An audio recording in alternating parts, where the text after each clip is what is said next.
So, a very warm good afternoon to everybody in this meeting. I would like to welcome Dr. Jaya Chhabra. She's a gynecologist and a senior doctor, and she's going to talk to all of us about how adolescence changes our body and the changes that come into teens during that period of time. ठीक है? तो Jaya Chhabra ma'am हमारे साथ हैं आज, जो कि एक गायनेकोलॉजिस्ट हैं और वो हमसे बात करेंगी हम लोगों की जिस तरह से बॉडी चेंज हो रही है सारे बच्चों की यहाँ पर, और जैसे ही हम टीनेज में एंटर होते हैं हमारी बॉडी में जो हमको चेंजेस दिखते हैं उसके बारे में मैम हमें बताएंगी कि ऐसे चेंजेस क्यों आते हैं, इनका रीजन क्या होता है और इनके पीछे की सारी स्टोरी, कहानी, हिस्ट्री जो भी मैम हमसे शेयर करेंगी वो हमारी बॉडी के बारे में शेयर करेंगी. तो we would like to welcome doctor Jaya on behalf of the VSWS team. Over to you, ma'am. Hello, good evening, everybody. Thank you for having me here today. So, today मैं जितना simplify हो सकता है उतने simple way में I will try to explain to all the kids. तो आज हम बहुत बेसिक चीजों के बारे में बात करेंगे. सबसे पहले न्यूट्रिशन के बारे में कि what is adolescent period, कैसे ग्रोथ हो रही है, क्या है उसमें, क्या डाइट न्यूट्रिशन लेना है. Then we will come to menstrual hygiene. फिर हम vaginal discharge के बारे में बात करेंगे, फिर PMS के बारे में. तो these are like very basic topics. So one by one we will start discussing it. So we will begin with talking about adolescent health. So what is adolescent health? Adolescence is a period जब जिसको हम हिंदी में किशोरावस्था बोलते हैं, जब बच्चा 10 से 19 साल की उम्र में होता है, जब वो बच्चे से फिर एक यंग एडल्ट में ट्रांजिशन होता है, जब वो बदलाव उसके अंदर आते हैं, उसको हम एडोलेसेंट फेज बोलते हैं. सो ये हर किसी के जिंदगी में एक बहुत ही यूनिक एक स्टेज होता है, क्योंकि इस टाइम पे बहुत सारे चेंजेस हमारी बॉडी में, हम क्या सोचते हैं, हम कैसे बहुत सारी चीजें एक्सपीरियंस करते हैं, हमारे सोशल सर्कल में क्या हो रहा है, हम कैसे दूसरों से इंटरैक्ट करते हैं, हमारी दुनिया में जो हो रहा है उसके बारे में हम क्या सोचते हैं. तो ये वाले चेंजेस हमारी शारीरिक और मानसिक चेंजेस जो हो रहे हैं इस वक्त, उसके बारे में होता है. इस टाइम पर हम जब हमारा ये ग्रोथ, जो ये ट्रांजिशन फेज रहता है, जब बहुत सारे बदलाव हमारे अंदर आ रहे हैं, ये एक सामान्य प्रक्रिया है, सबके साथ होता है. तो इस टाइम पे हम क्या खाना पीना कर रहे हैं, हम कैसे बढ़ रहे हैं आगे, जो हमारे फिजिकल एक्टिविटी है, हम डेली अपने रूटीन में क्या कर रहे हैं, क्या खा रहे हैं, क्या पढ़ रहे हैं, किन चीजों के बारे में ज्यादा हम फोकस्ड रह रहे हैं. तो ये हमारे आगे के जिंदगी के बारे में एक बेसिक फाउंडेशन स्टोन जैसा काम करता है. बहुत सारी बीमारियां जो हमें आगे जाके होती हैं वो ना हो, उसके लिए हम इसी वक्त से क्या क्या अपनी लाइफ में चेंज कर सकते हैं, अपने खान पान में क्या बदलाव ला सकते हैं और क्या क्या चीजें हम इंक्लूड कर सकते हैं इन्फेक्शन से बचने के लिए, बहुत सारी चीजों की डिफिशियंसी से बचने के लिए. तो इन चीजों के बारे में ये एक बहुत इंपॉर्टेंट जिंदगी का बदलाव का फेज रहता है. सबसे पहले तो जैसे अगर हम खान पान की बात करें, तो इस टाइम पे बच्चों को बहुत अच्छा लगता है कि हम जंक फूड खाएं, बहुत टेस्टी भी लगता है कि हम पिज्जा, बर्गर और चिप्स और जो भी बाजार के खाने, तो इन सब चीजों से these are very bad for health. और ये अगर आप अभी से अपने चेंजेस लेकर आएंगे कि हम ये कम से कम खाएं, बहुत ओकेजन्स पे खाएं, तो आपके लिए, आपकी इम्यूनिटी के लिए, आपके ओवरऑल ग्रोथ के लिए ये बहुत इंपॉर्टेंट रोल प्ले करेगा. जैसे न्यूट्रिशन के लिए हम लोगों को एक बैलेंस डाइट की जरूरत होती है. तो उसमें क्या होता है, आपको एक प्रॉपर कार्बोहाइड्रेट चाहिए खाने के लिए, प्रोटीन चाहिए. तो कार्बोहाइड्रेट आपको अनाज से मिल सकता है, जैसे कि चावल, रोटी. प्रोटीन आपको, अगर आप वेजिटेरियन है तो दालें वगैरह खा सकते हैं, या अगर आप नॉनवेज खा लेते हैं तो एग्स, फिश, चिकन वगैरह अगर आपके यहाँ पे होता है इसका, तो आप वो भी कंज्यूम कर सकते हैं. तो बेसिकली आपको एक संतुलित भोजन करने के लिए संतुलित आहार आपको लेना चाहिए अपनी हड्डियों के लिए. और ग्रोइंग बच्चे हैं जैसे आप सब, तो उसमें कैल्शियम दूध से मिलता है और बहुत इजीली अवेलेबल रहता है. तो डेली आप कोशिश करें कि डेली 1 ग्लास दूध कम से कम आप पिए. बहुत सारे बच्चे सब्जियां खाने से बहुत मना करते हैं, अपने मम्मी पापा को बहुत परेशान करते हैं कि ये नहीं खाना.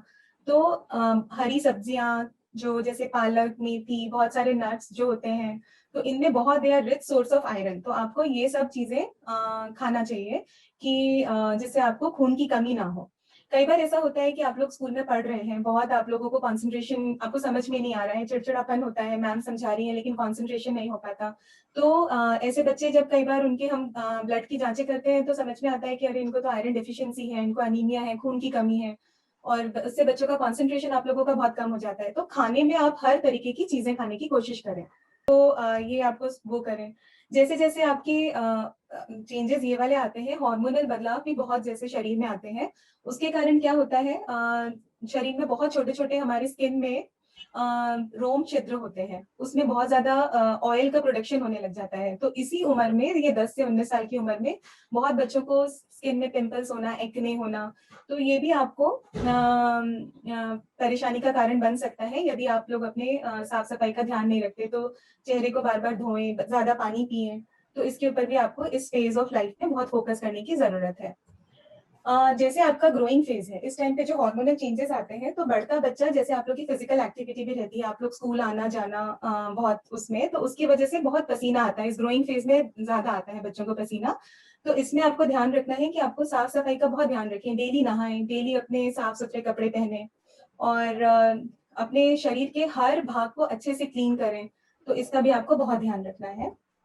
ये ग्रोइंग फेज में जैसे हमारे जो हमारे सोचने की प्रक्रिया जो बदलती रहती है, इसकी वजह से बहुत सारे बच्चों को ऐसा लगता है कि आप जो दोस्तों के प्रेशर में आके, या उनको लगता है कि हमारे दोस्त हमें कुछ बुरी आदतें भी किसी किसी बच्चों में आने लगती हैं, तो इस तरीके के प्रेशर से बचें। सिगरेट पीना कुछ बच्चे शुरू कर देते हैं इस उम्र में, तो इन सब चीजों से भी आपको बचना है। तो हेल्दी लाइफस्टाइल अपनाने की कोशिश करें, उचित जीवन शैली, सकारात्मक रूप से अपनी ऊर्जा का प्रयोग, क्योंकि इस टाइम पे आप लोग के पास इतनी एनर्जी है, उसको अगर आप पॉजिटिव डायरेक्शन में अच्छे खान पान से लगाएंगे, तो आप लोगों को आगे की लाइफ में एक फाउंडेशन ले करने में हेल्प मिलेगा।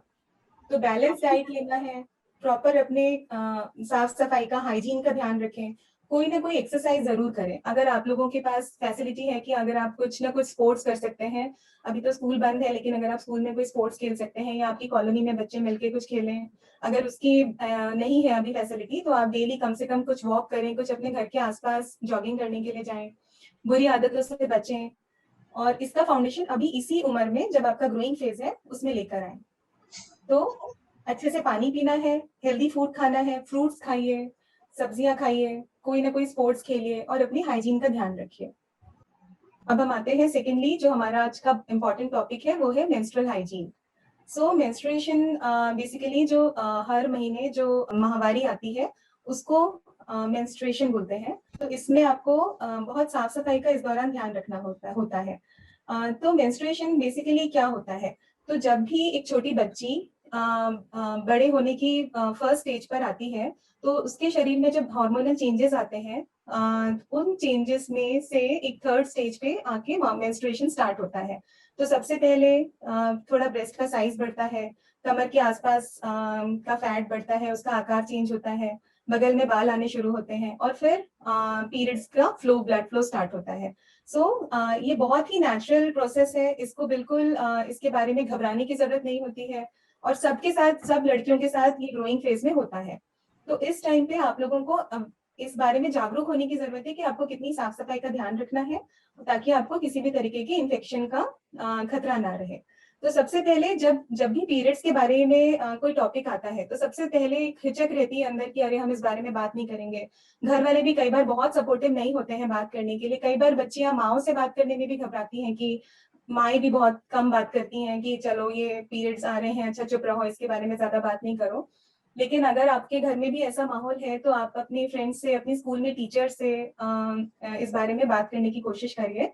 ये बहुत ही नेचुरल प्रोसेस रहता है, और आपका इस पे पूरा, इसके बारे में जानने का पूरा हक है कि इसमें आप कैसे सेफली और सेफ्टी के साथ, इसमें साफ सफाई के साथ आप कैसे अपनी जिंदगी को आगे बढ़ाएं, इसके बारे में अवेयरनेस होने की जरूरत है। बिकॉज इसके बारे में बहुत सारे छोटे छोटे सुपरस्टिशंस, बहुत सारा टैबू इसके साथ अटैच रहता है। कुछ लोगों के घर में रहता है कि जब ये पीरियड्स आ रहे हैं तो आपको किचन में नहीं जाना है, आपको अचार टच नहीं करना है, पानी नहीं निकालना है, एक जगह रहना है। किसी किसी घर में तो नहाने में भी मनाही होती है कि आप इतने दिन मत नहाइए जितने दिन पीरियड्स आ रहे हैं। बट ये सब बिल्कुल इस तरीके की भ्रांतियों से बचें, और ये बिल्कुल एक नेचुरल प्रोसेस है। आप अपने पूरे दिन के, जैसा आप काम कर रहे हैं महीने के दूसरे दिनों में, बिल्कुल वैसे ही इस पीरियड को भी निकालिए।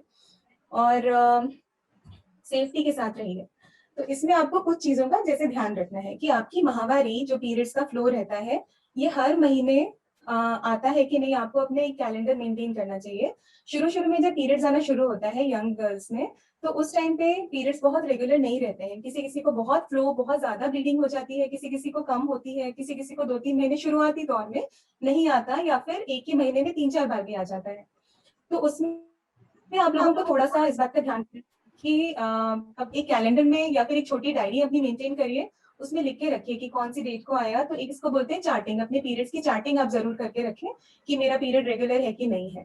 तो 25 से 35 दिन के बीच में यदि आपका पीरियड्स हर महीने आता है तो उसको हम रेगुलर मानते हैं।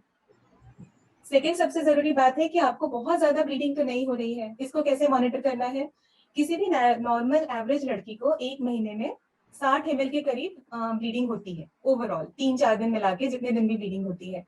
अब ये ज्यादा हो रही है, ये कैसे पता चलेगा? नॉर्मली जैसे अगर हम पैड यूज करते हैं तो उसमें 3-4 घंटे में पैड चेंज करने की जरूरत पड़ती है, 4-5 घंटे में मानिए। लेकिन अगर आपको इतनी ब्लीडिंग हो रही है कि आपका पूरा पैड एक एक घंटे में सोख हो रहा है, हर एक घंटे में आपको लग रहा है कि अरे मेरा पूरा पैड भर गया, फिर से चेंज करने की बात आ रही है, तो आप तुरंत अपने डॉक्टर से मिलें और उनको बताएं कि ये दिक्कत है और फिर उसके बारे में उचित इलाज कराएं। तो इसमें डरने की जरूरत नहीं है और घबराने की जरूरत नहीं है। अगर आपको ब्लीडिंग ज्यादा होती है और आप नहीं इसका इलाज कराएंगे तो इसमें आपको खून की कमी हो सकती है, तो वो आगे जाके और दूसरी तकलीफों को बढ़ावा मिल सकता है इससे।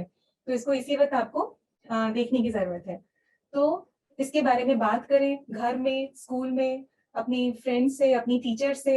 और अगर नहीं ज्यादा हो पा रहा है किसी से बातचीत आपकी, तो आपके घर के आसपास यदि कोई डॉक्टर हैं तो उनसे भी आप जाके अपने सारे डाउट्स क्लियर कर सकती हैं। तो सबसे पहले अब हम इस बारे में आते हैं कि कौन कौन से तरीके होते हैं जो हम पीरियड्स के दौरान अपने लिए प्रॉपरली यूज कर सकते हैं। तो बहुत सारे जो डिफरेंट तरीके होते हैं। सबसे कॉमनली यूज होता है सैनिटरी नैपकिन्स। सैनिटरी नैपकिन्स बहुत टाइप के आते हैं मार्केट में। फिर होते हैं टैम्पून्स। टैम्पून्स जो मैं आपको अभी ये पॉइंटर पे शायद आपको दिख रहा होगा, तो ये टैम्पून्स भी बहुत लोग आजकल यूज करते हैं। बहुत सेफ प्रोसीजर होता है। जैसे पैड को हम अपनी पैंटी में अटैच करते हैं, सैनिटरी ये जो टैम्पून्स होते हैं इसको आप अपने वजाइना में थोड़ा सा इंसर्ट कर सकते हैं। जैसे अगर आप थोड़े और बड़े होते हैं 17-18 साल की उम्र में, तो मेंस्ट्रुअल कप्स करके भी डिवाइसेस आते हैं। तो इसमें ये जो मेंस्ट्रुअल कप होता है इसमें ब्लड कलेक्ट हो जाता है, फिर उसको आप हर 4 से 6 घंटे में वॉश करके वापस री इंसर्ट कर सकते हैं। इसके साथ ये है कि अगर आपने इसको एक बार लिया तो ये 10 साल तक आपके काम आता है। हर बार पीरियड्स के दौरान इसको यूज कर सकते हैं, 6-6 घंटे में खाली करके वॉश करके, और जब आपके पीरियड्स खत्म हो गए 4-5 दिन के बाद, तो आप इसको बॉईल करके इसको सेफली स्टोर में रख सकते हैं, ताकि आपको कभी फर्दर फ्यूचर में यूज करना पड़े तो आप वो भी कर सकते हैं। कुछ लोग कॉटन के नैपकिन यूज करते हैं, तो दैट इज ऑल्सो, ये भी लोग काफी करते हैं। ये टैम्पून्स है, ये आजकल काफी सेफ एंड अच्छा तरीका है कि पैड्स जिनको कई बार रैशेज हो जाते हैं थाइज में, अंदर की तरफ किसी किसी को पैड्स की वजह से कट्स लग जाते हैं, तो अगर उसको अवॉइड करना चाहते हो तो आप कभी भी ये टैम्पून्स भी ले सकते हो। ये फ्रीली मेडिकल शॉप्स में अवेलेबल रहता है, तो that is also one thing. अच्छा, अब कौन से पैड्स यूज करें? नॉर्मली जो नॉर्मल मार्केट में जो सॉफ्ट पैड आते हैं उनको आप यूज कर सकते हैं। आजकल बहुत बहुत सारे आते हैं, आपको जो सूट होता है आप उसके बारे में सोच सकते हैं। कभी भी जो बहुत ज्यादा खुशबू वाला या बहुत सेंटेड, जिसमें बहुत स्मेल, बहुत अच्छी खुशबू आती है, वैसे पैड्स यूज करने से आप बचें, क्योंकि उसके अंदर जो केमिकल होता है जो उसको एक सुगंध देता है, वो आपकी स्किन में बहुत इरिटेशन करा सकता है। तो वो लगता है कि हाँ ये बहुत अच्छा होगा, लेकिन वो कई बार उसमें उसकी वजह से रिएक्शन भी हो सकते हैं स्किन में। तो ये आप देखें। किसी किसी लड़की को बहुत, जब पीरियड्स आने वाले रहते हैं तो बहुत पेन होता है।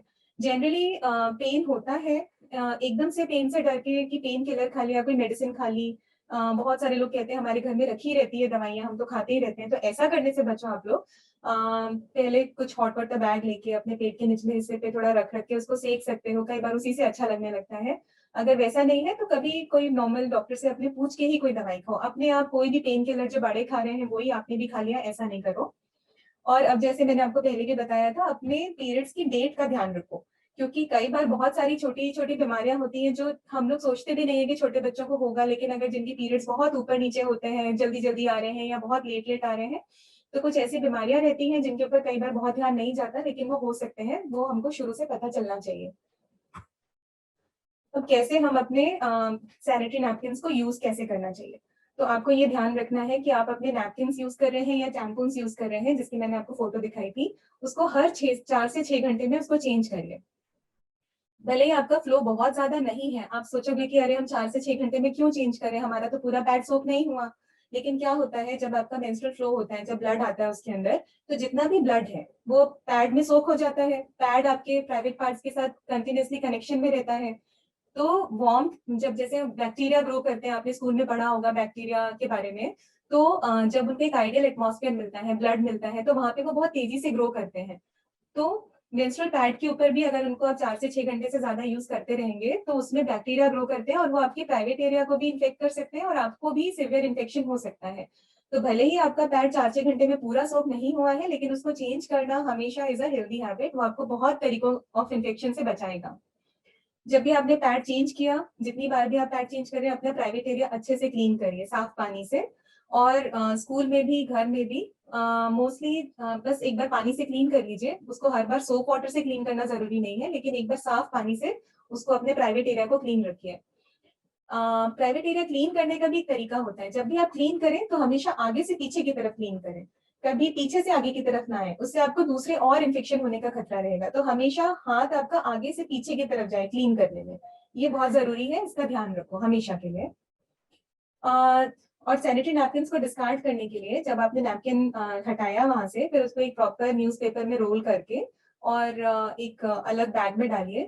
जो हमारे यहाँ पे नगर निगम की गाड़ियां आती हैं नैपकिन ले जाने के लिए, उनके पास एक सेपरेट एक कंपार्टमेंट सेपरेट रहता है, सैनिटरी कंपार्टमेंट।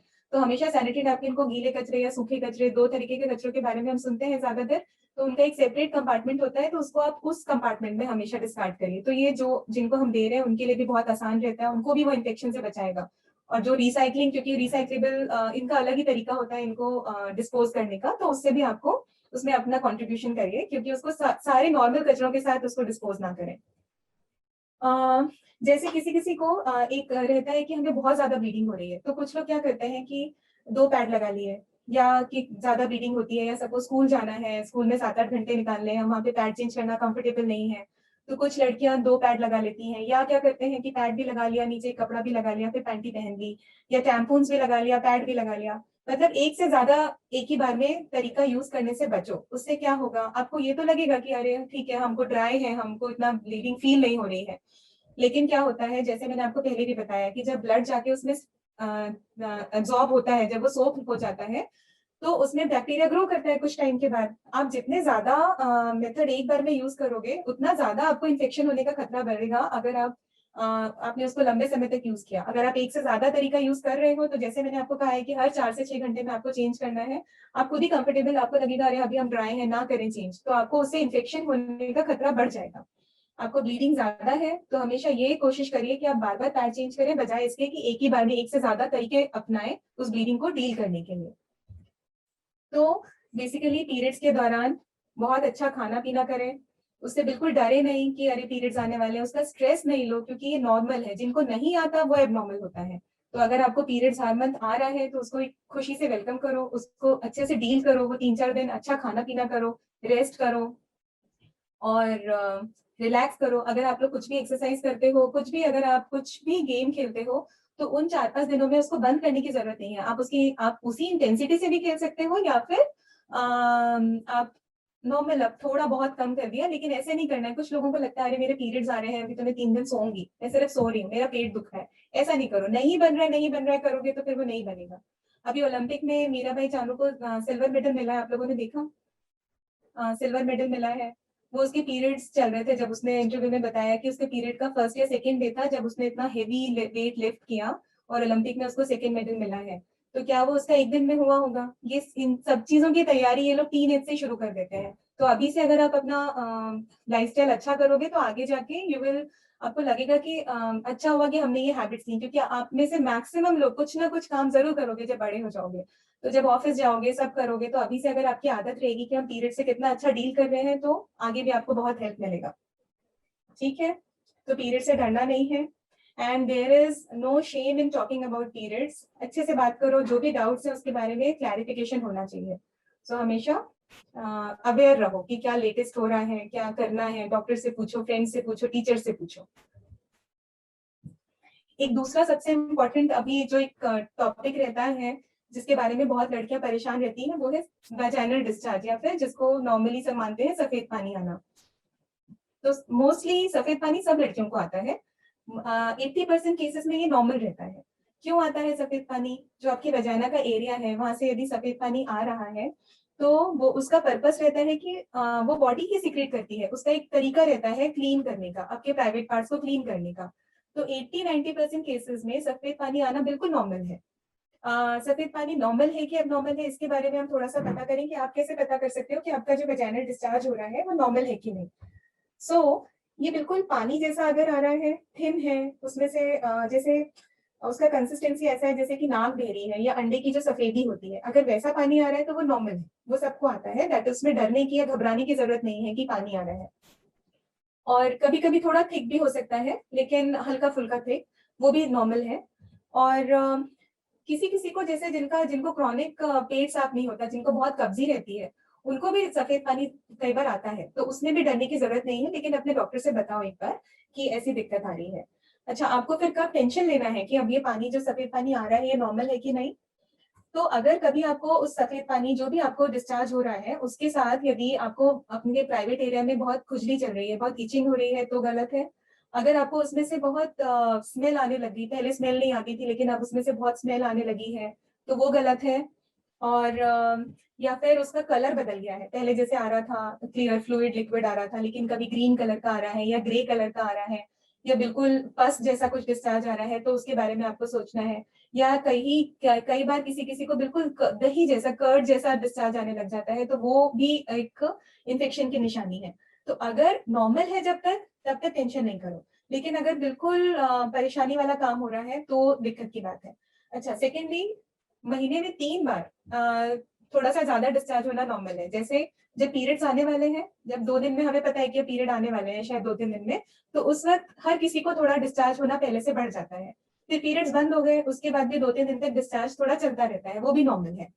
और पीरियड्स के एक बार बीच के टाइम पे, तो ये 3 टाइम पे थोड़ा डिस्चार्ज, थोड़ा सफेद पानी सबका इंक्रीज हो जाता है, उसमें डरने की बात नहीं है, ये बिल्कुल नॉर्मल है।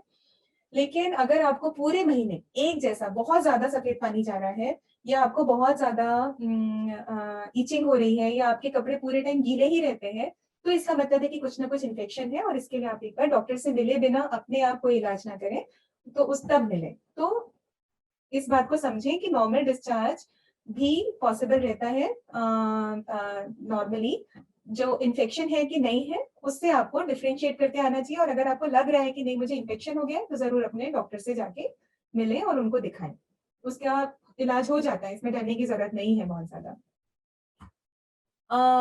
एक बात हम करते हैं कि जब पीरियड्स आने वाले रहते हैं, तो बहुत सारी लड़कियों को, किसी किसी को कुछ पता भी नहीं चलता कि कब पीरियड आके गया, कब टाइम आ गया, सब चला गया, कोई परेशानी नहीं हुई। लेकिन बहुत सारी लड़कियों में ये भी रहता है कि बहुत अचानक बहुत जैसे पेन होने लग जाता है, हेडेक होने लग जाता है, अचानक बहुत मन नहीं करता कि हम किसी से बात करें, किसी से गुस्सा आने लगता है, एकदम से चिड़चिड़ापन बहुत बढ़ जाता है, हेडेक होने लग जाता है, समझ में नहीं आता कि इतने हेडेक क्यों हो रहा है, नींद नहीं आती है, और कंसंट्रेशन नहीं हो पाता। स्कूल में भी वेनेवर यू आर आप पढ़ाई में ध्यान लगा रहे हो तो भी आपको इतना समझ में नहीं आता है। तो ये बेसिकली इसको पीएमएस बोलते हैं, पीरियड्स के पहले जो प्री मेंस्ट्रुअल सिम्टम्स, जो पीरियड्स आने के पहले जो किसी किसी को दिक्कतें होती हैं, तो इनसे हम कैसे बच सकते हैं?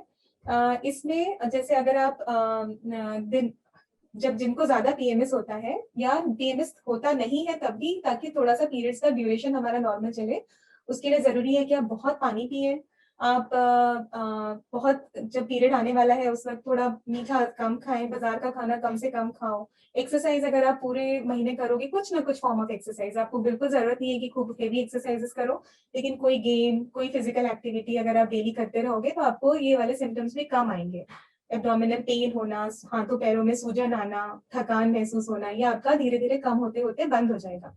और आपको ये बिल्कुल नहीं सोचना है कि जब अच्छा ऐसा होगा तो अब जब मेरे पीरियड्स आएंगे मैं तो तभी एक्सरसाइज करूंगी, नहीं। आप पूरे महीने एक्सरसाइज करिए, जब पीरियड्स आ रहे हैं उस टाइम पे भी आप अपनी एक्सरसाइजेस बंद मत करिए। जैसे मैंने पहले भी समझाया, आप उसको कम कर सकते हो, लेकिन बिल्कुल बंद करके उस रूम में बंद होने की जरूरत नहीं है। और उस दौरान भी अपने खाने पीने का विशेष ध्यान रखो।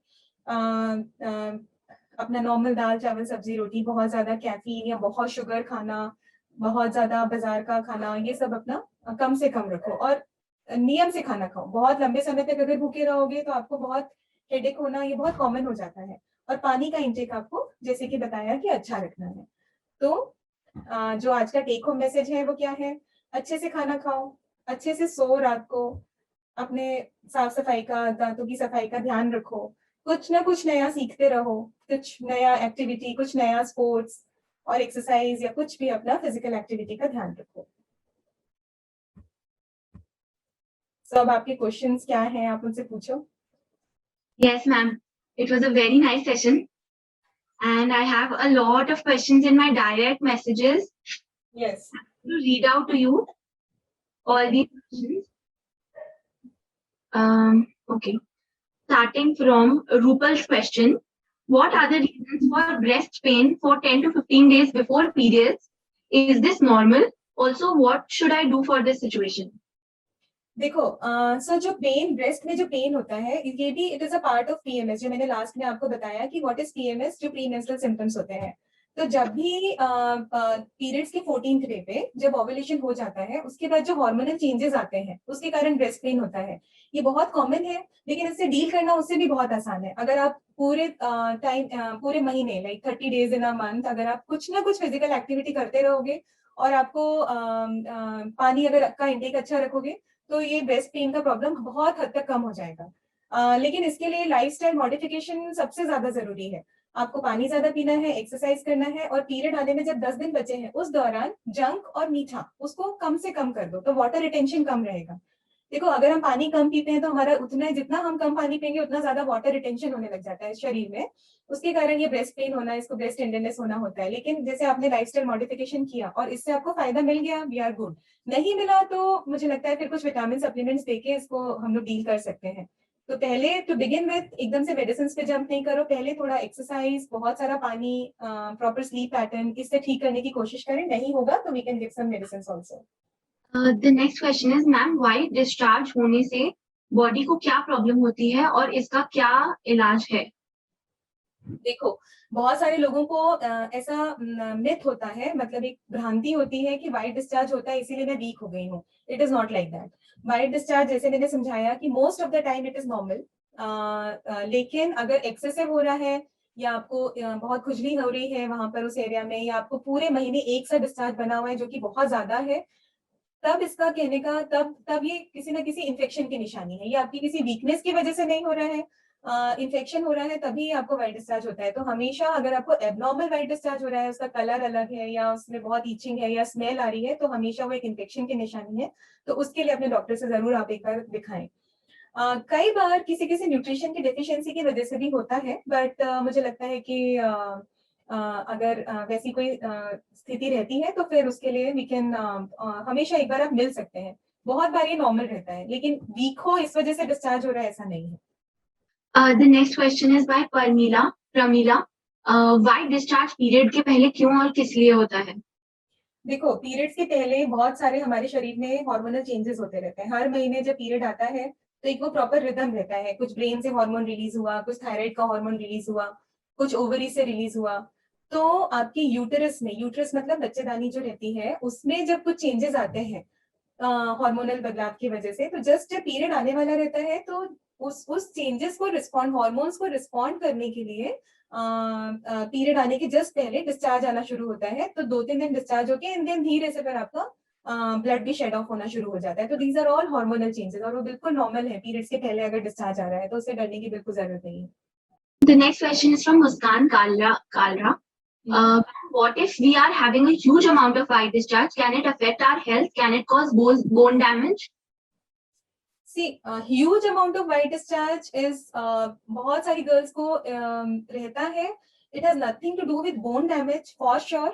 कॉन्स्टिपेशन अगर है तो उन लड़कियों को ह्यूज व्हाइट डिस्चार्ज हो रहा है। बट जैसे मैंने बताया कि आपको इसको समझना पड़ेगा कि क्या ये एक इन्फेक्शन जैसा है। इन्फेक्शन के 1 2 3 4 5 पॉइंट्स जो मैंने गिनाए हैं उसको दिमाग में रखो कि आपको इचिंग, उसमें से बहुत स्मेल या बहुत उसका कंसिस्टेंसी बिल्कुल कर्डी व्हाइट डिस्चार्ज हो रहा है जो दही जैसा सफेद जा रहा है, दैट इज इंडिकेशन कि आपको फंगल इन्फेक्शन हो गया है इन जनरल। तो आपको पहले ये डिफरेंशिएट करना पड़ेगा कि वो नॉर्मल है कि एबनॉर्मल है। उसका फॉर्म। एंड अगर आपको कुछ भी डाउट है तो आप बिल्कुल अपने डॉक्टर को मिलके और उनसे एक बार चेकअप करवाओ, उसका कोई हार्म नहीं है, फायदा ही होगा। अगर आपको नहीं समझ आ रहा तो एक बार मिले, लेकिन वाइट डिस्चार्ज का बोन लॉस के साथ कोई कनेक्शन नहीं है, for sure. The next question is from Sarita. Why do we feel weak before our period time? देखो, तो इसका भी जो एक मूड स्विंग होता है, जो अच्छा नहीं लगता, इरिटेशन हो रहा है, चिड़चिड़ हो रही है, किसी किसी को बहुत रोना आता है जिसका रीजन समझ में नहीं आता, तो ये सब, इसको पीएमएस जो मैंने बताया, तो ये हार्मोनल चेंजेस, एक प्रोजेस्टेरॉन एक हार्मोन रहता है। तो ये जब साइक्लिकल चेंजेस होते हैं तो ये प्रोजेस्टेरॉन, इट इज नोन, ये यही काम करता है, या तो एकदम से ये बढ़ता है, और बढ़ता है तो ये सारे मूड चेंजेस और ये सब इसमें होने लगता है, और फिर एकदम से पीरियड आता है, इसका लेवल डाउन होता है। तो पीरियड जब आता है तब आपको बिल्कुल लगा होगा कि अरे अब अच्छा लग रहा है, एकदम से सब रिलीफ हो गया, सारी एंजाइटी निकल गई, सब अच्छा लग रहा है, फर्स्ट सेकंड डे एकदम रिलैक्स फील होता है। तो ये प्रोजेस्टेरॉन का लेवल डाउन जाता है तो हम लोग एकदम रिलैक्स हो जाते हैं। जब इसका लेवल एकदम हाई रहता है तो ये सारे इरिटेशन, इरिटेबिलिटी, ये सब होने लगती है। तो इसको टैकल ऐसे ही करना है कि एक्सरसाइज खूब करो हर वक्त, और पानी खूब पियो जब पीरियड्स आने वाले रहते हैं। तो सिम्टम्स आपको तब भी आएंगे, ऐसा नहीं कि बिल्कुल आएंगे नहीं, पता ही नहीं चलेगा, लेकिन सिवियरिटी, इंटेंसिटी बहुत कम हो जाएगी परेशानियों की। The next question is from Muskan. Can we eat sour during our menstrual cycle? Can we eat what? Sour, Cycle- खट्टा, हाँ बिल्कुल, yes, anything what ever you like to eat you should eat. घर में जो तुम्हारा मन अच्छा करे उसको बिल्कुल खा सकते हो, किसी चीज की कोई बंदिश या मनाही नहीं होती है। Even you can go ahead and आप लोग अचार भी खा सकते हो, कर्ड खा सकते हो, जो आपका खाने का मन है, जो घर का नॉर्मल साफ सुथरा खाना आप खाना चाहते हो, किसी भी चीज में कोई बिल्कुल मनाही नहीं है। हमेशा लेकिन ये बोला जाता है कि अगर आपको, ये साइंटिफिकली भी है कि अगर आप थोड़ा कुछ गर्म पानी पी रहे हो या गर्म दूध पी रहे हो तो आपको थोड़ा पेन में रिलीफ मिलता है, लेकिन मना कुछ नहीं है कि आप ये ना खाएं वो ना खाएं, इससे कोई चीज बढ़ेगी या कम हो जाएगी। There is nothing like that. घर का नॉर्मल खाना is always, anything is allowed. The next question is from Bhupal. How important is private area cleaning and how to do it? Does using intimate area wash is safe for regular use? How to keep private area clean on regular basis? See, so it is very important to keep your private area clean, क्योंकि ultimately अगर वहाँ का infection ज्यादा होता है तो वो infection वहीं पे नहीं होके वो धीरे धीरे करके आपके बॉडी के अंदर भी जाने लग जाता है। और इस उम्र में यदि ऐसे इन्फेक्शन या किसी भी उम्र में हुआ तो वो आपकी यूट्रस और ओवरीज और ट्यूब्स को भी अफेक्ट कर सकता है। जब नहाते वक्त दिन में अगर आपको कोई इन्फेक्शन नहीं है, सपोज यू आर नॉर्मल, अभी कोई इन्फेक्शन नहीं है, तो इट इज नॉट नेसेसरी कि आप डेली अपना कुछ ना कुछ वॉश यूज करें। लाइक हफ्ते में 2 बार भी करोगे तो it is sufficient for you. कि कोई स्पेशल वॉश अगर आप चाहते हो तो you can use it, but not more than 2 times in a week. उसके अलावा उसको नॉर्मल पानी से क्लीन करो। कैसे क्लीन करना है, मैंने जैसे बताया कि कभी भी अपना वजाइना से एनस, एनस जहां से हम पॉटी करते हैं, तो वजाइना से एनस की तरफ हर बार अपना हैंड का मूवमेंट वैसा होना चाहिए, पीछे से आगे नहीं आना है। पीछे के साइड से ऊपर आने से आपका इन्फेक्शन बढ़ सकता है। अगर कुछ इन्फेक्शन नहीं है तो भी हो सकता है, तो हमेशा आगे से पीछे जाओ। वॉश करते वक्त दिन में एक बार ही बहुत अच्छे से क्लीन करो जब नहा रहे हो। कोई भी जो इंटीमेट वॉशेस होते हैं उसको हफ्ते में 2 बार से ज्यादा यूज करने का कोई फायदा नहीं है। नेचुरल बॉडी के जो फ्लूइड रहते हैं दैट इज ऑल्सो ओके, तो that also you can go ahead. Did I leave anything? और कुछ पार्ट था क्या क्वेश्चन का? How to clean it? How to clean it? Like I said, once in a day when you're taking bath, and from आगे से पीछे, like from front to back. And using intimate wash, any kind of intimate wash on a regular daily basis is not at all advisable. Like twice in a week is enough. The next question is from Muskan. Why do I have stomach ache during my period? See again, there is किसी को बहुत ज्यादा stomach एक होता है, किसी को कम होता है, because see what happens is uterus जब आपका पीरियड आने के जस्ट पहले उसके जो यूट्रस के अंदर जो ब्लड की लाइनिंग होती है वो सबसे ज्यादा थिक हो जाती है जब पीरियड आने वाला है। तो व्हेनेवर, जैसे मैंने बताया कि प्रोजेस्टेरॉन जब हार्मोन का लेवल बढ़ता है तो वो ब्लड को होल्ड करके रखता है। जैसे ही प्रोजेस्टेरॉन का लेवल डाउन हुआ तो आपका ब्लड वहां से लूज आउट होगा। तो जब लूज होता है ब्लड वहां से, जैसे ब्लीडिंग स्टार्ट होती है, तो उसके कारण हार्मोनल चेंजेस के कारण यूट्रस में पेन हो सकता है, बिकॉज आप ब्लड वेसल से सारी चीजों से धीरे धीरे ब्लड फ्लो होता है। जिन लोगों को ज्यादा पेन होता है, whenever there is more pain in those girls, it is always advisable कि उस वक्त और एक्सरसाइज और हॉट वाटर बैग से कंप्रेशन करो। So it is because of hormonal changes and because of the loss of blood, some pain might be there. The next question is, can we experience hair fall due to hormonal changes in our body, and what causes hair fall? See hair fall कई बार बहुत ज्यादा nutrient deficiency के कारण होता है। जैसे मैंने इनिशियली बताया था कि आयरन डेफिशिएंसी अनीमिया बहुत कॉमन है ग्रोइंग गर्ल्स में between 10 to 19 years of age group. Because इस टाइम पे पीरियड्स आ रहे हैं तो कई बार किसी किसी को शुरू में एक्सेसिव ब्लड फ्लो रहता है। By till the age of 16-17 blood flow excessive रहता है, फिर धीरे धीरे करके कम होते होते नॉर्मल हो जाता है। तो इस टाइम पे हेयर फॉल हो सकता है। ये आपके जो गायनिक हार्मोन्स हैं उसकी वजह से हेयर फॉल कभी नहीं होता। किसी को थायराइड अगर हो गया है, हाइपोथायराइड या हाइपरथायराइड, तो ऐसे केसेस में hair fall is very common thyroid hormone की वजह से, या फिर आयरन डेफिशिएंसी अनीमिया की वजह से, या आपको कोई और न्यूट्रिएंट डेफिशिएंसी है, विटामिन B12 की डेफिशिएंसी आपके खाने पीने में पूरा प्रॉपर नहीं हो पा रहा है, तो उन न्यूट्रिएंट्स या मिनरल्स इन डेफिशिएंसीज के कारण हेयर फॉल हो सकता है। गायनिक हार्मोन्स की अधिकता या कमी के कारण नहीं होता, थायराइड हार्मोन के कारण जरूर हेयर फॉल हो सकता है। और हेयर फॉल होने का पीरियड्स के साथ कोई कनेक्शन नहीं है। Ma'am, the next question is from Anushri. She says, starting May, my periods are for 7 days, sometimes 5 and sometimes only 3. Why? See basically अगर ये बहुत रेगुलर है कि कभी 7 कभी 5 कभी 3, अगर ये रेगुलरली हो रहा है तो then I guess she should like, और 7 डेज एक जैसा फ्लो है क्या? सी 7 दिन ब्लीडिंग रही लेकिन उसमें 3 दिन ही ठीक से हुआ, उसके बाद स्पॉटिंग हो रहा है क्या, और ये कितना कॉमन है उसका वेरिएशन अनुश्री का, that has to be evaluated first. Because कभी एक बार 7 दिन हो गया, एक बार 5, मतलब लाइक कैसे फ्रीक्वेंसी है? 7 दिन 3 महीने 7 दिन हुआ, फिर लाइक यू नो थोड़ा वेग है शायद I guess, but like minor changes in bleeding pattern is like okay, but I think I need to know more about her bleeding वो कि 7 दिन 5 दिन 3 दिन, it is not very normal कि ऐसा सबके साथ हो। बट कभी अगर सपोज किसी लड़की को 3 दिन की ब्लीडिंग होती है और कभी एक वेरिएशन की वजह से 7 दिन का हो गया, तो उसको हम लोग एक नॉर्मल वेरिएशन मान के छोड़ सकते हैं, उसके पीछे बहुत साइड नहीं होना है। लेकिन अगर ये रेगुलरली हो रहा है कि पहले 3 दिन का था लेकिन अब 7 डेज का होने लग गया रेगुलरली, तो एक बार उसके कुछ बेसिक ब्लड वर्कअप जरूर करा के देखना चाहिए कि क्यों इनका ब्लीडिंग पैटर्न इंक्रीज हो रहा है, क्या उनको आयरन डेफिशिएंसी है या थायराइड है। यस मैम, अभी तो स्टार्टिंग है तो कभी कभी 3 डेज एक बार आए थे, उसके बाद फिर एक बार 5 डेज आए थे और अब 7 आ रहे हैं। नॉर्मल है ब्लीडिंग, ज्यादा कुछ है नहीं। ज्यादा कुछ नहीं। अभी तुम कितने साल की हो? मैम अभी 11, मैम अभी 12। अभी 12 की हो और पीरियड आना अभी शुरू हुआ है क्या? Yes ma'am. अच्छा, सो देखो अभी क्या है, क्योंकि तुम्हारा बिल्कुल इनिशियल पीरियड्स है ना अभी, तो इसलिए तुम्हारा ये बिल्कुल हार्मोनल 12 दिन में आ रहे थे, कभी 16 दिन में, तो कभी 8 दिन में आ रहे थे। तो अभी क्या है, अभी इसका बिल्कुल शुरुआत हुई है, तो इसके हार्मोन्स अभी ठीक से एक प्रॉपर रिदम में सेट नहीं हुए हैं, तो इसीलिए कभी ज्यादा कभी कम होना, कभी 15-15 दिन में होना, बट धीरे धीरे करके इसका अभी सिर्फ न्यूट्रिशन पे वी कैन फोकस। एक बार इसका हार्मोनल इम्बैलेंस करेक्ट हो जाएगा, एक बार इसके साइकिल्स रेगुलर हो जाएंगे तो वो भी सही हो जाएगा। तो इनिशियली सब गर्ल्स का ऐसे ही इरेगुलर होते होते फिर धीरे धीरे सब रेगुलराइज हो जाता है, तो इसमें अभी परेशान मत हो जाओ। खाने पीने का ध्यान रखो, पानी खूब पियो और ग्रीन वेजिटेबल्स अच्छे से खाओ। The next question is from Sonali. What are the symptoms of white discharge? How should I get to know if I'm suffering from it? So, see, white discharge generally is a very like normally white discharge हो सकता है। आपको abnormal white discharge हो रहा है, इसके बारे में आपको ऐसे पता चलेगा, जैसे अगर आपको आपके डिस्चार्ज के वक्त बहुत ईचिंग हो रही है अपने प्राइवेट एरिया में, या फिर आपको उससे बहुत स्मेल आ रही है, या फिर उसका कंसिस्टेंसी या कलर आपका चेंज होता जा रहा है। पहले जैसे आता था क्लियर फ्लूइड जैसा, अगर वो ग्रीन कलर, ब्राउन कलर, पस जैसा या कर्ड जैसा आ रहा है, दैट मीन्स कि इन्फेक्टेड है और आपको तुरंत आपके डॉक्टर को दिखाना चाहिए। हर टाइप के डिस्चार्ज का अलग अलग कारण हो सकता है और उसका अलग अलग ट्रीटमेंट, एंटीबायोटिक या एंटी फंगल आपको क्या देना है, फिर वो मिलके डिसाइड करना पड़ता है। तो एबनॉर्मल है क्या, ये एक बार अगर आपने खुद जज कर लिया तो प्लीज डॉक्टर को जरूर दिखाएं एक बार। The next question is from Mahira. Ma'am, I suffer from extreme stomach ache in menstruation. What should I do?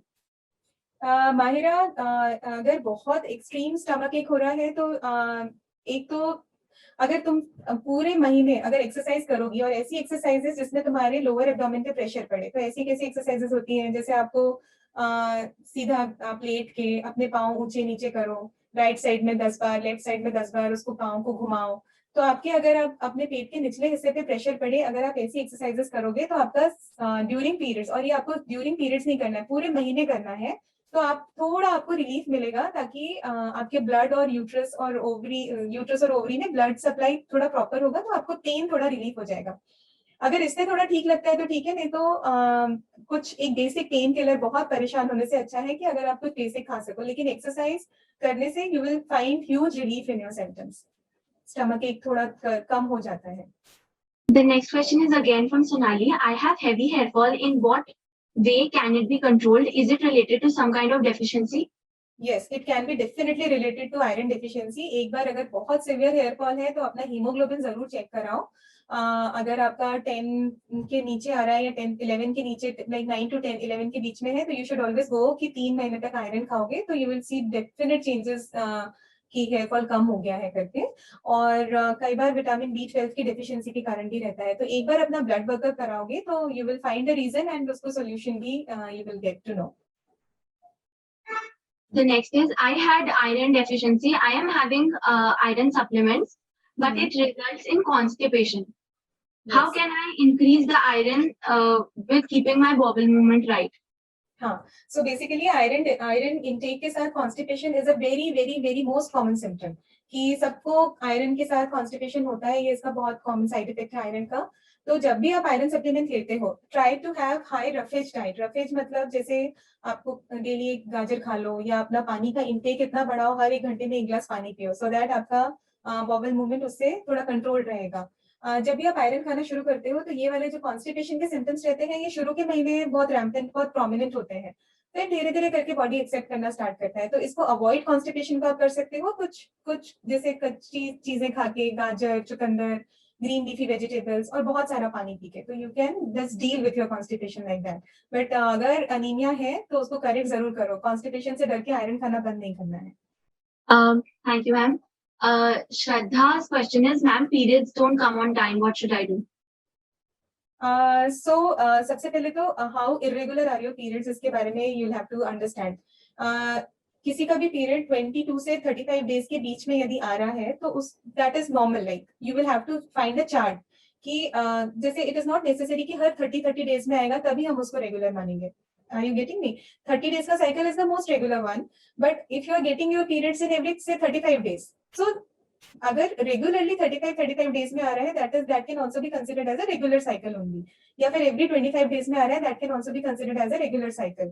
तो अगर ये बहुत ऊपर नीचे करके आ रहा है और बहुत टाइम हो गया है तो डेफिनेटली हार्मोनल इम्बैलेंस है।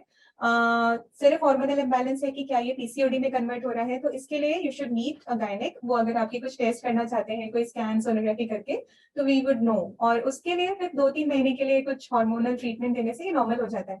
हैविंग सेड दिस, लेकिन सबसे पहले अगर आप डॉक्टर को विजिट नहीं करना चाह रहे, it is not a emergency की पीरियड रेगुलर नहीं है तो आप तुरंत मिलो, it is not like that. आप 3 महीने तक पहले अपना कुछ लाइफस्टाइल चेंज करके देखो कि क्या आप एक्सरसाइज करके, ज्यादा पानी पी के और हेल्दी फूड लेके क्या आप अपना उसको रेगुलर कर पा रहे हो। अगर तब भी नहीं हो पा रहा है तो डेफिनेटली एक बार मिलके और proper guidance low. The next question is from Anushka. How to get relief from initial days pain? Initial days pain say you can get relief, like I said पहले भी, कि exercise you can do। अगर exercise से ठीक लगता है तो ठीक है, नहीं तो कोई बहुत basic pain killer, अगर बहुत पेन है तो you can take, बट फिर भी पेन किलर पे एकदम से जंप नहीं करो। जितना हो सकता है उसको कंजर्वेटिव मेथड, जैसे कुछ गरम सूप पी लिया, दूध पी लिया, या थोड़ा हॉट वाटर बैग अगर अपने पेट पे रख के सेक के तुम्हें अच्छा लगे तो वैसा भी कर सकते हो। अगर बिल्कुल ठीक नहीं लग रहा है और बहुत परेशान हो तो कभी कोई एक पेन किलर डॉक्टर से पूछ के लेने में कोई परेशानी नहीं है। Now Karobi wants to ask, ma'am period में बहुत ज्यादा पेन होता है। ओके, सो कारोबी, अभी आई थिंक तुम्हारा डाउट क्लियर हुआ होगा। तुम एक्सरसाइज अगर करोगी, खेलोगे अगर अच्छे से, गरम दूध पियो, और ये इनसे अगर पेट पे सेक के देखो गरम हॉट वाटर बैग से, नहीं अच्छा लगेगा तो you can always go and get a pain killer, doctor से पूछ के ले सकते हो। Dakshita's question is, what are the precautions we should take when we have our periods for the first time? So for the first time जब period आता है, it is a very different experience. बहुत समझ, अगर जैसे पहले से पता है कि भाई पीरियड्स क्या हैं, आने वाले हैं, क्या नहीं पता है, कि अगर पता है तो एक मेंटल प्रिपरेशन रहती है ऑलरेडी कि पीरियड्स कैसे आ रहे हैं। और फर्स्ट टाइम अगर पीरियड आ रहे हैं तो पहले सिर्फ ऑब्जर्व करो, पैड्स यूज करो हमेशा कपड़े के यूज से, या मल्टीपल यूजेस दूसरे दूसरे गलत तरीकों से बचने की कोशिश करना है। और प्रिकॉशंस जैसे हर बार लेना है वैसे ही फर्स्ट टाइम भी थोड़ा सा ऑब्जर्व करो कि तुम्हारे पीरियड्स का पैटर्न कैसा है, ब्लीडिंग पैटर्न कैसा है, कितने दिन तक लास्ट किया है। और क्योंकि ये फर्स्ट टाइम है तो फर्स्ट टाइम थोड़ा रेस्ट कर लो, एंड फिर सेकेंड टाइम से एक बार एक दिमाग में एक आइडिया आ जाता है कि कैसा होने वाला है, कब पीरियड आने वाला है, तो you are more prepared then, so like that. The next question is from Muskan. She's saying, what if I'm losing weight? Is it related to hormonal change? सी अगर बहुत रैपिडली वेट लॉस हो रहा है without putting any effort, सिर्फ weight loss होता जा रहा है, तो yes definitely she should get it evaluated कि क्यों हो रहा है वेट लॉस। या तो वो कोशिश कर रही है, या उसने कुछ फिजिकल एक्टिविटी बढ़ाई है, या उसने खाना कम कर दिया है पहले से। तो अगर कुछ कारण नहीं है और वेट लॉस हो रहा है, वो अपनी तरफ से कोई कोशिश नहीं कर रही, देयर इज नथिंग, तो हार्मोनल चेंजेस की वजह से यस थायराइड, अगर हाइपर थायराइड हो रहा है तो वेट लॉस हो सकता है, बट हमेशा एक evaluation is necessary, we just can not assume कि क्या हो रहा होगा। बट आई थिंक एक she should be evaluated properly कि why the weight loss is happening if she is not trying. And ma'am, what about weight gain? Weight gain is always, see, I always tell my patients ki whenever we are eating more and expenditure is less than intake, then only weight gain happens. So अगर weight gain हो रहा है तब भी it has to be evaluated कि why are you putting on weight? Have you stopped doing your daily activities और कोई physical activity नहीं चल रही? Are you eating more? And what kind of food you have switched on to? क्या चल रहा है? तो ये भी थोड़ा देखना पड़ेगा।